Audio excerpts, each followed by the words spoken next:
So, yan po mga kaibigan, no? Tandaan natin a merry heart.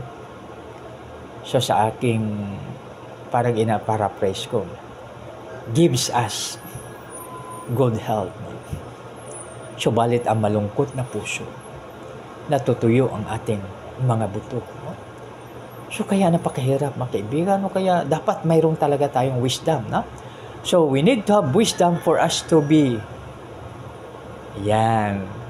to be always joyful in spite of many challenges in life. So, ibig sabihin na kahit na maraming mga pagsubok sa pagtingin natin sa kanan, nandyan, sa kaliwa, ganun, sa harap at sa likod, ganun din. Subalit makibigan, naalaala ko ay yung isang manok. Now, ngayon, ang isang manok, doon yan nangyari sa Falls number 3 sa Lake Cebu, Surala, South Cotabato. Ngayon po, yung aking anak at kanyang makibigan, inano nila yung manok, no? Bali, 4 sila. Ang problema naman, yung malapit na nilang makorner ang manok, nagtingala ang manok. Tapos maya-maya lumipad, ay wala silang ulam. Hindi sila nakalaga ng manok na sabi kasi ng aking kuya, no? Yung aking kuya na sabi niya, alam mo ba na patikmin ko kayo, no? Sabi niya, tikman niyo po ang aking linuto. O sabi ko, kuya, sige, saan na? So sabi niya, sabaw pa lang, ulam na. Sabi, grabe naman to. Sabi niya, alam niyo ba kung ano lang nilagay ko dyan?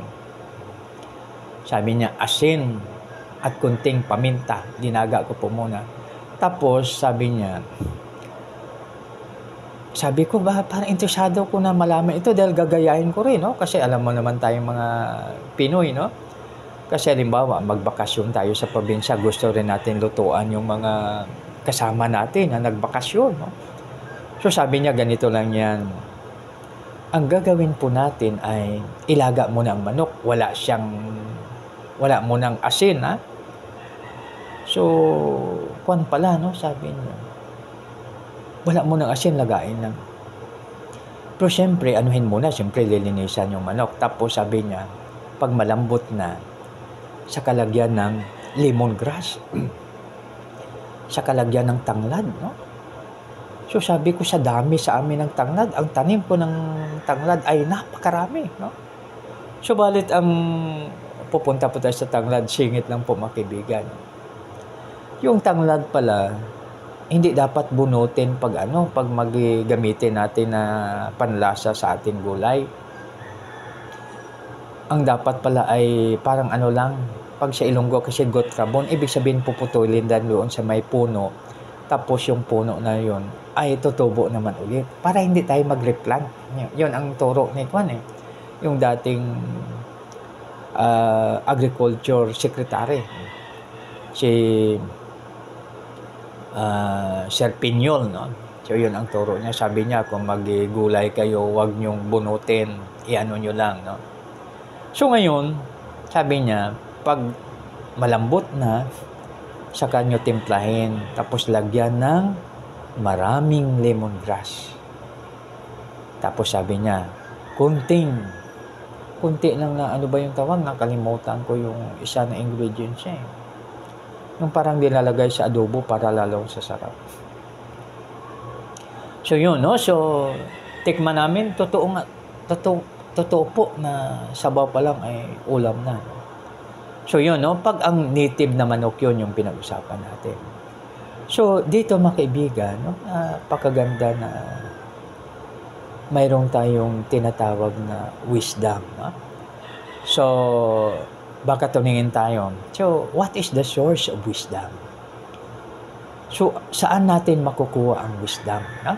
So, siyempre, the source of wisdom, of course, is our God Almighty. So, balit nakalagay, the fear of the Lord is the beginning of wisdom. Ang takot sa Panginoon ay simula ng karunungan. No? So, kaya yan, no? So, kahit sa pagluto tayo ng ating pagkain, kailangan natin ang wisdom, no? Kasi mayroong akong kaibigan ng isda, kahit isang buwan hindi mapanis. Walang rep siya, walang rep. So, nagpaturo ako ngayon. So, ang kwan lang pala, lagyan pala siya ng kwan, ng ano ba yun, yung parang luya na dilaw. Luyang dilaw. Grabe pala magpa-preserve yan, no? So, paano niya nalaman yun? Nalaman niya because of wisdom, no? Kaya sa wisdom talaga, malaki ang pakinabang.